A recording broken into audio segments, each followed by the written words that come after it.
Hello. In this video, I'm going to talk about what you need to learn from a marketing perspective if you're a brand new e-commerce business owner. So welcome back to the E-commerce with John show. I am, of course, John Warren. And in this episode, I'm going to have a bit of a chat about a question that came up in one of my Facebook groups, the E-commerce tribe, the other day. A new business owner posted in there. She's just bought a new business and, of course, as a new e-commerce business owner, maybe first time in e-commerce business, she was wondering what she needed to focus on and I guess know and learn, if you like, when it comes to improving, sales, her marketing, and that sort of thing. And my good friend Ben Knegendorf suggested that I do a video on just that, record an episode on that, and so here we are. Thanks, Benny, for the suggestion. So, look, there's obviously a lot of information out there around e-commerce and in particular e-commerce marketing. And I'm really going to focus on that, the marketing element of what you need to be focusing on as a new e-commerce business owner. So if you've just bought a new e-commerce business or if you're starting one from scratch yourself for the first time, this should be of interest to you. There's a lot of information out there, a lot of people with different viewpoints on this, and a lot of people out there probably telling you need to do this, you need to do that. And everything else. So I guess in a sense, I'm adding to that.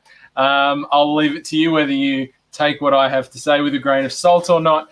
But this is essentially what I think you should do. So a couple of caveats to what I'm about to say. This assumes that you have a product that people actually want to buy. So what I'm not talking about here is how to find your products, how to come up with a product or anything like that.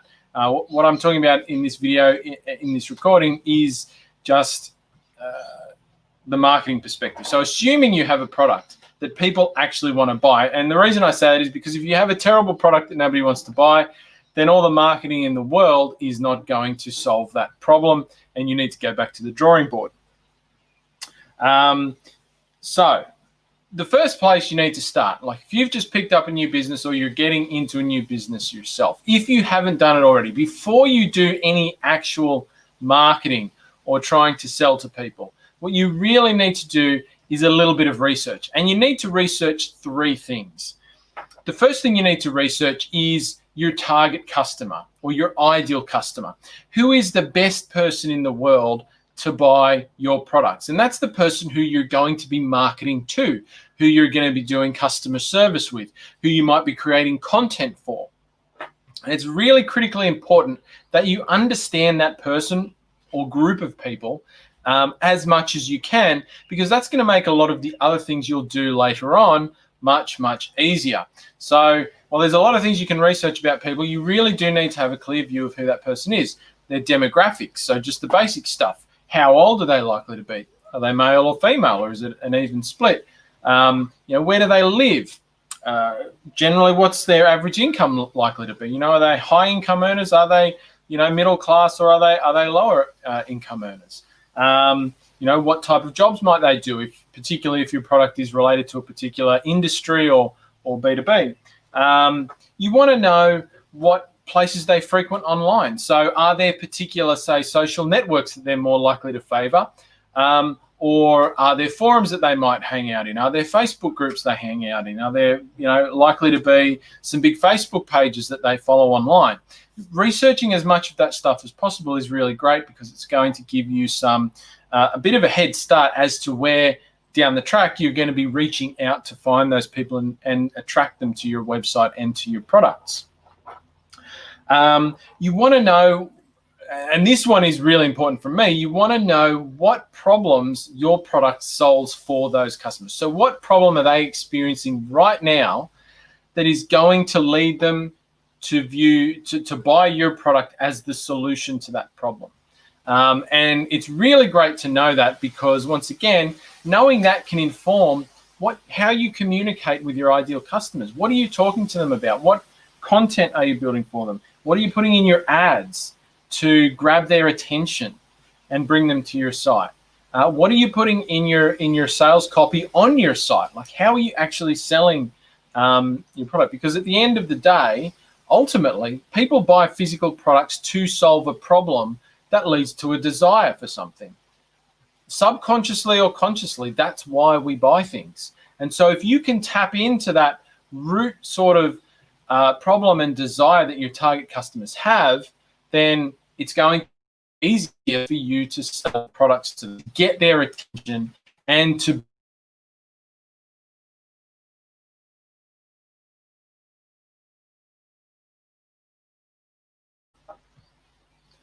Now, after you've researched your target customer, you need to research your competition. And this is something that often, particularly for new e-commerce business owners, small and medium-sized e-commerce business owners, I see that overlook a little bit often, particularly, and it's critically important as well, particularly if you're a reseller. So if you're selling other brands' products on your site, then you really need to get into this bit. So whether you've got direct competitors, and a direct competitor is somebody who's selling the same product as you online, or whether you've got competitors who are selling a similar product. So if you're selling your own unique product, you know, there may be other people that sell a similar product that's in competition with your product. You want to map them out, right? You want to know who they all are, and you want to know what are they saying to your customer. If your customer is looking at their website while they're looking at your website, because of course these days we almost always get comparison shopped online, right? So our customers, they've got a problem to solve, they go out looking for something, and they're going to find different options out in the market. And so you need to know where you sit within your market. And to know where you sit within your market, you need to know what everybody else is saying on their websites, you know, how they're pricing their products, what else are they offering the customer? So what does their shipping policy look like? What does their return policy look like? Where are they advertising? What's their traffic strategy? You know, what are they saying about their products? What's their sales pitch on their website? All of these sort of things you want to know about your competition, at least your most direct competitors. I recommend that you sign up to all of their email lists. So what I usually do is I have a little Gmail account that I keep specifically for the purpose of signing up to competitors' email lists, so I can see what they're sending out to my ideal customers and how they're communicating with them. And I can either learn from that and potentially model that if I think they've got some really great things to say, or I can identify what they're not talking about. And this is really important. If you want to sell a lot of products online, you have to find ways to make your business unique, or at the very least, be perceived as unique by your target market, right? And so one of the ways that you can do that, particularly if your uniqueness is not the product. So if you're a reseller of other products, you're not going to generally be the only person selling that product online. So that is not going to be your unique marketing thing, right? It's not going to be I call it a unique mechanism. That's not going to be your unique mechanism, right? You need to find something else. And often that can be just finding messages about the product, or about your offer, your shipping, your returns, price match stuff, all that stuff. Finding gaps in the market that your competitors are not already talking about. If you can identify those things and really promote those things on your website, then your ideal customer, when they come to you, is going to see those things as being unique, or at least they will have the perception that your business is unique, and that will improve your chance at making sales to them and winning that argument in their mind about who they should be buying from. So you need to map out your competition, right? And both for mapping out your ideal customer and your competition, I suggest you actually record that down in a document. So, you know, for your ideal customer, just sketching it out in a Word document or something like that, just a simple one-pager describing your customer and all the things, where they are, their demographics, what they're interested in. For your competitors, I'll tend to put that stuff into a spreadsheet. And if you're watching this video, if you're watching this on video, you'll see going along the bottom of the page a little place, a website you can go to where you can opt in and grab the access to the video recordings. And of course, I'll put in a couple of little templates for what I'm talking about that you can use. So it's johnwarren.me/ecommerce-with-john. And the link will be in the show notes as well if you're listening to this on audio. So you can go there, and I'll have a template for you of the customer, the ideal customer research tool, and also just like a template competition research spreadsheet that I use for doing just this. So you want to know those two things. The next thing you want to know, is you want to know some of the numbers that are going to sit around your marketing, and particularly how much you can afford to spend to sell a product, right? So if you're selling a $100 product that you're buying for $50, or that, sorry, I'll go back. If you're selling a product for $100 and the cost of putting that in the customer's hand, excluding your marketing cost, is $50, so that's shipped to the customer, then you've got $50 of profit remaining that you can take your marketing costs out of. Now, once you know you got $50 left that you could spend up to $50 on marketing, you can then make a decision about how much of that you want to spend on your marketing to sell that product. So you might say, well, from that $50, I'd love to put, $20 in my pocket, and I'll spend $30 to make that sale. Or maybe you want to split it 50-50 or less or more. It doesn't really matter what the answer is there, although it's worth saying that generally, if you can spend more and spend it wisely, you will tend to make more sales in total. But you need to work it out. How much are you prepared to spend per sale? And it's a really good thing to work out earlier on, because once again, this is going to inform very heavily where you market your products, how you market your products, what you can afford to spend in your marketing.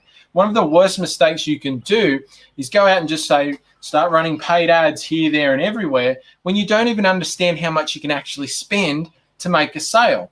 And typically what happens when you do that is you spend too much on your marketing, you go into the negative, and of course, when you get to that point, your business may come under pressure. And if you've just started a new business, or you've just paid a chunk of money to buy a business, the last thing you usually want to do is start eating into your reserves to make sales. You want to be able to start making those sales, if you can, at least at break even, but ideally a bit better than that.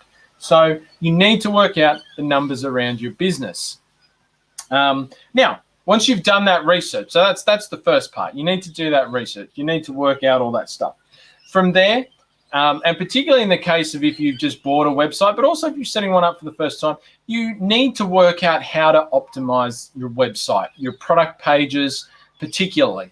You need to learn how to identify whether the right things are happening on your page that your customers need to see in order to have the confidence, the trust, etc., to purchase a product there. And so once again, you want to do this before you actually start marketing, because once you start marketing, you're going to be spending money.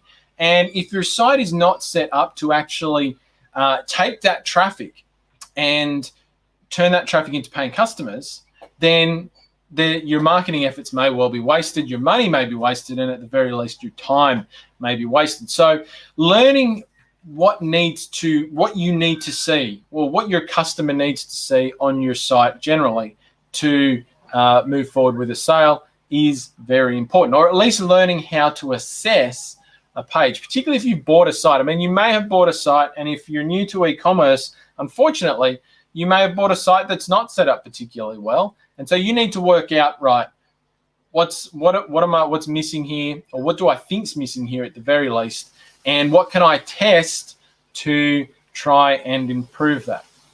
So it might be that you've got a site, your product pages have terrible copy on them, or maybe they're missing some sort of contact information for your business, or maybe it could be that you need an online chat added into your business. So really getting a bit of a grounding in, I wouldn't say you need to know at this point the complete conversion rate optimization play, but at least getting a grounding in knowing what you need to be looking for when you look at a product page. That generally always needs to be there in order for your customer to convert. And things like, is the page particularly slow? Does the page load slowly, or is it reasonably quick? That's the next thing you need to learn. Now, once you've got a handle on that, of course, the next step is to send traffic to your page. So if you're new to e-commerce, I suggest that what you need to do is learn how to access and make sales from one source of traffic. So you start with just one source of traffic. The worst thing you can do is get in and say, well, I'm going to learn Google ads, I'm going to learn Facebook ads, I'm going to learn SEO, I'm going to do promoted pins on Pinterest. I'm going to do all this stuff and just try to do it all at once, learn all of it all at once. That's probably the worst thing you can do. I mean, yes, over time, you do want to have multiple traffic sources, because there's nothing worse than being solely reliant on one source of traffic, because that can often disappear. It can dry up. You can get banned from an ad account. All sorts of things can happen there. You never want to rely on any single thing for the livelihood of your business. But to make matters simple and just get the ball rolling, just start making some consistent sales. I mean, build a bit of momentum. It's easiest just to learn one thing. And so what is that one thing you should start with? Well, that's actually going to depend a little bit on what type of e-commerce business you're running. So if you've got an e-commerce business that sells primarily lower ticket products, so I would suggest if you're below $150 to $200, particularly if you're drop shipping cheaper products. So if you're drop shipping cheaper products, then your first source of traffic will probably be Facebook and or Instagram ads, that is. So that's where I would suggest you start. That's the first thing you need to learn about and the first thing you want to get a handle on. Now, if you're selling higher ticket products like I generally do, so multiple hundreds of dollars per product up into the thousands of dollars per product, then I would suggest you start with Google Ads, in particular Google Shopping ads. And the reason for that is that when people want to buy a particularly expensive product, they tend to go to search engines to search for it. And they make a lot of search terms that you can readily identify and target with ads that are relevant to your products. Whereas for social media, it's really hard to sell high-ticket products directly on social media. It's not impossible, but it's there's a bit more of an advanced strategy involved in doing it. And that's not the best place to start if you're brand new to e-commerce. Now, whereas if you're selling, $20, $30, $40 products, it's easier to sell those on social media than it is with Google Ads, because Google Ads can get mighty expensive mighty quick, and you may not have the margins to support them, at least not in the beginning. So depending on what sort of e-commerce business you have, that's where I would suggest you start. I mean, I am a guy who loves paid traffic, so the reason I suggest starting with paid ads as well is because you want to start testing your product. You want to start testing your website. You want to get traffic, some sort of traffic coming onto your site, so that you can make some sales and feel that sense of momentum, get things happening in your business. Whereas some of the other options around traffic generation take a lot longer to develop, and in some respects are a bit trickier to develop. And in that time, you might not be making any sales. And that's not a great feeling when you've just started a business, or you've just bought a new business. I mean, ultimately, your own personal drive and ability to stick in the business is very important when you're starting a new e-commerce business, because you don't have a huge team behind you at this point, right?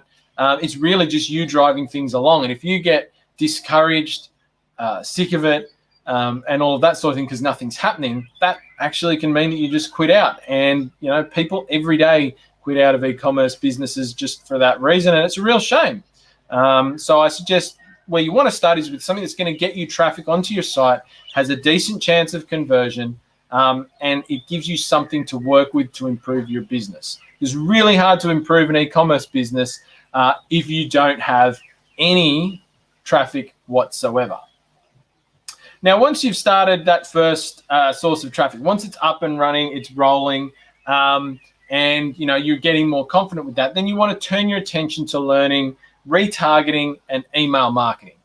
All right. So once you've got traffic onto your site, a lot of that traffic's not going to convert on the first purchase, right? So you want to learn how to retarget people who have been on your site with retargeting ads. Once again, those ads may be on Google, they might be on Facebook or Instagram, they could be on other social networks, could be on YouTube, you name it.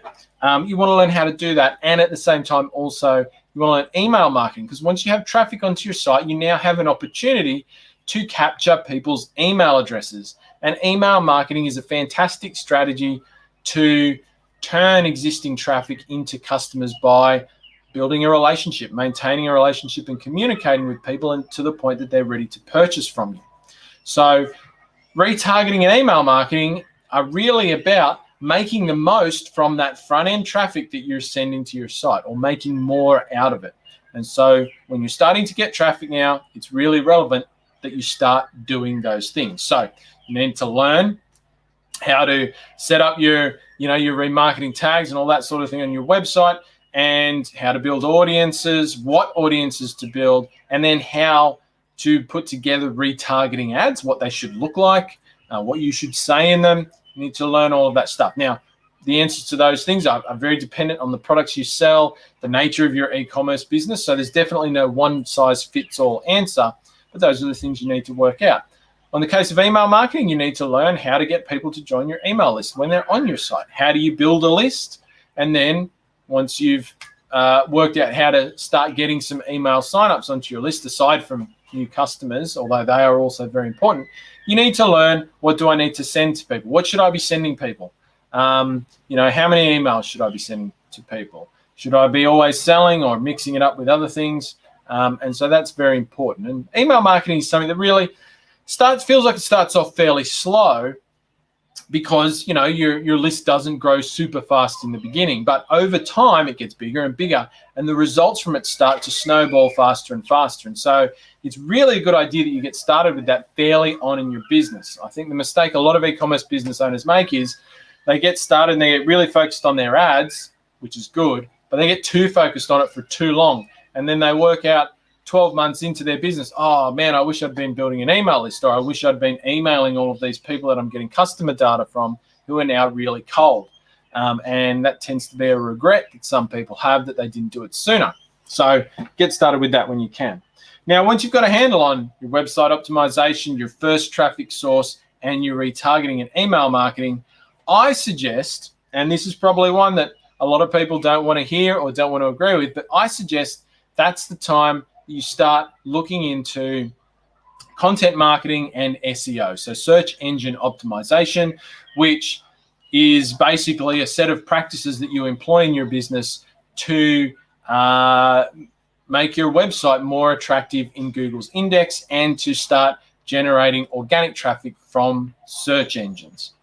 Content marketing, is a strategy which is about putting together content that will serve your market, either by providing them valuable information or entertainment, as a method to, once again, attract people to your business. But you can use it in so many different ways. So developing content for e-commerce businesses is fantastic. In my opinion, it's really where it's at the moment. So in 2020 and beyond, there's massive opportunities in content marketing. And it ties into SEO, because to perform well in search engines, you need high quality content on your site. And so it shouldn't be the first thing you do when you're picking up a new e-commerce business, or you're starting a new e-commerce business, but it is something that you should start doing not too long after, because once again, it takes some time to develop. It takes some time to work on. And so what you need to learn there is you need to learn on-page SEO, technical SEO, and of course your off-site SEO, so things like how to build backlinks to your site.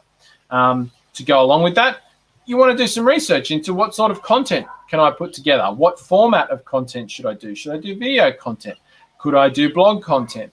Are there other types of content I could do that would be valuable to my ideal customer?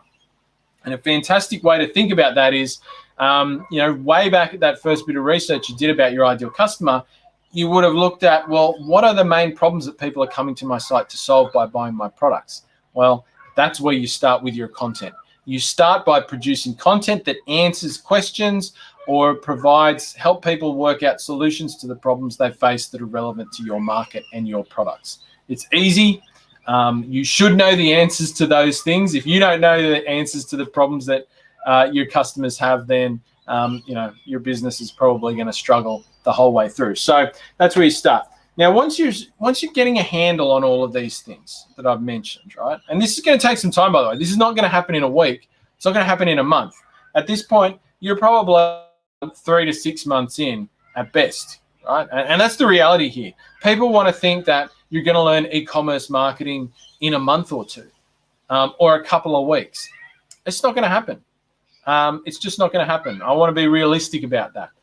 You need to take a long-term view. Yes, you can be making sales very early on. You can be making sales in your first day, in your first week, in your first month in business, but you're not going to get all of these things working in your business overnight, right? One, you've got to know what to do, so you've got to learn it.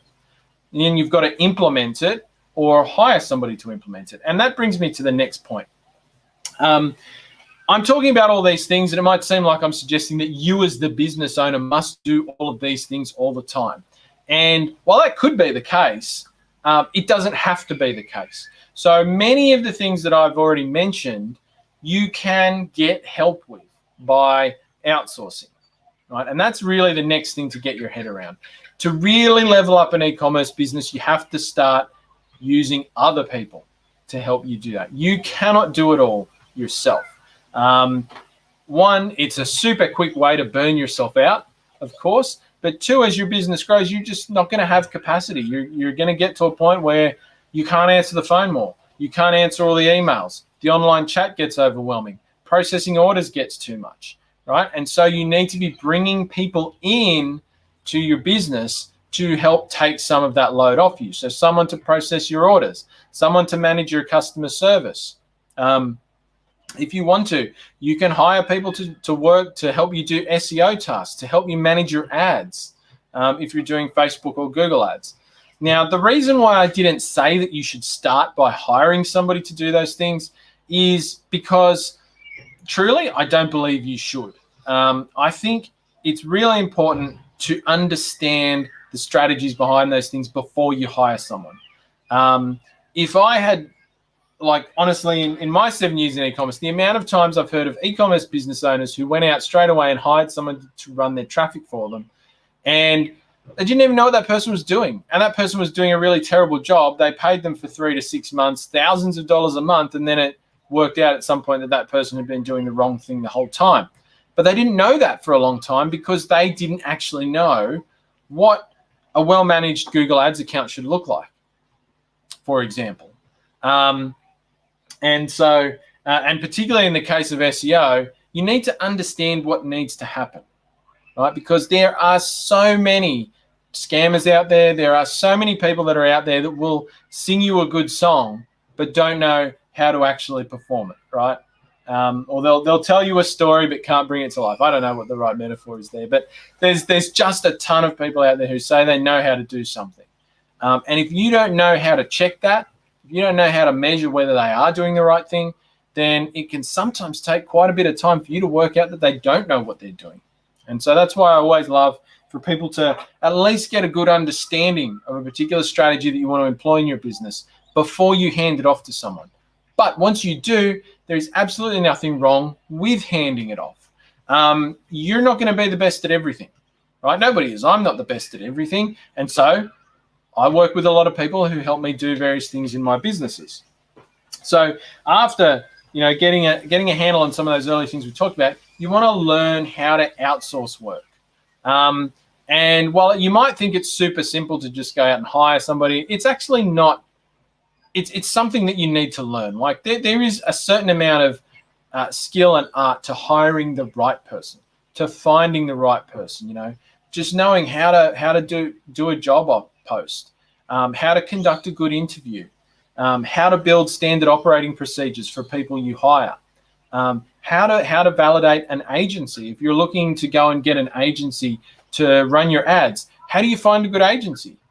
Right, so these are a bit of information that you want to get a handle of, because at that point in your business, that is when you want to start looking and bringing those other people into your business to help you run it. And then finally, once you've started getting a handle on that, the last thing I'll say is that by that point, you would have, your first source of traffic has been running for a bit of time. You've started building a bit of content and doing a bit of SEO. You've started growing a team of people. And at that point, that's the point where you go and start looking at, well, what are all of my other traffic opportunities out there? How can I now sort of scale this up by bringing other sources of traffic into the business? And, there's loads of opportunities out there. Could I be doing running an affiliate program and working with affiliates, or I shudder to use the term influencers?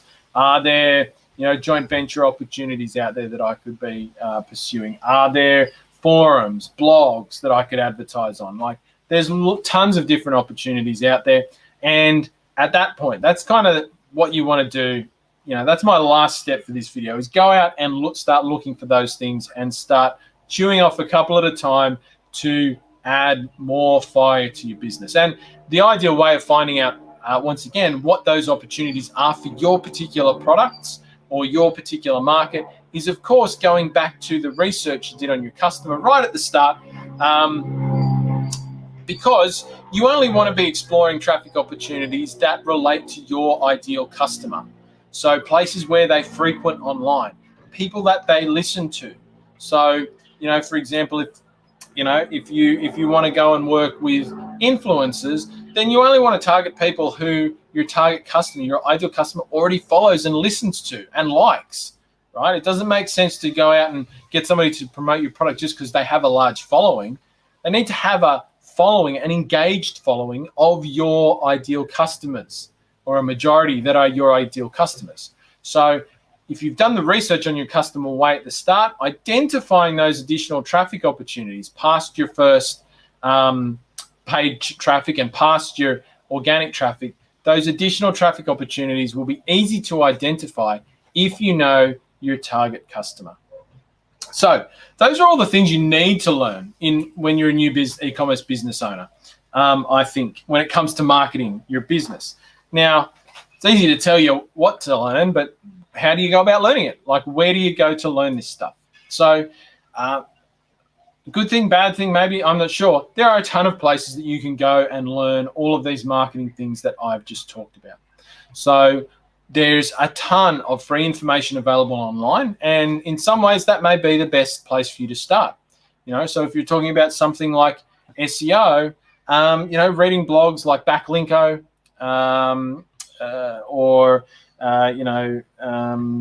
Neil Patel's blog are a great place to start. They're fantastic free resources. The information is good, and the same goes for Google Ads. Learning Google Shopping, for example. There is actually a bunch of good free information out there that can get you started. There are also a range of courses out there that you could take.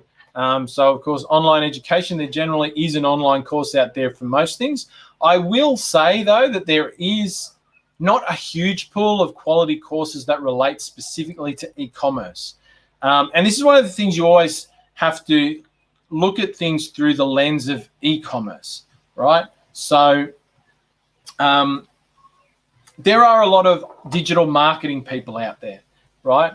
And there are a lot of different online business types, and some marketing strategies and tactics are relevant for e-commerce, and some are relevant for other online businesses. So as much as possible, when you're finding people to learn from, when you're reading blogs, when you're looking at an online course, as much as you can, try and make sure that it's about e-commerce specifically.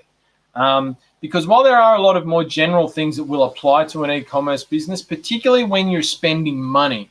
So if you're going to invest in an online course, let's say, and it's $1,000 or $2,000 or more, you want to know that the person you're going to be learning from actually has hands-on e-commerce experience, and that what they're teaching has been applied in e-commerce businesses.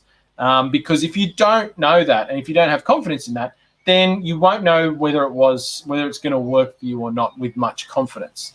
Now, the good thing is that if somebody has been involved in e-commerce and what the information they're providing is for e-commerce, they will usually make that pretty obvious, right? And so you should be able to know that with a simple bit of research, looking at their website, or looking at their Facebook page, or if they've got a group, their Facebook group, whatever it might be. You should be able to work that out pretty quick. Now, what I'm going to do along with the recording of this, with this live and in the show notes with the audio version, is I'm going to put links to a lot of the resources that I would recommend to learn more about the various things that I've talked about in this video. So go to johnwarren.me/ecommerce-with John.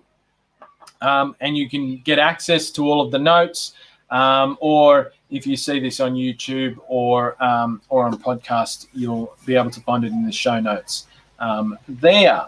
So the last thing I'll say, of course, is that I also do teach people a complete e-commerce marketing system where you can learn all of the things that I've just talked about and more. And that program, it's a group coaching program and online education program. It's called Build, Sell, Grow, Repeat.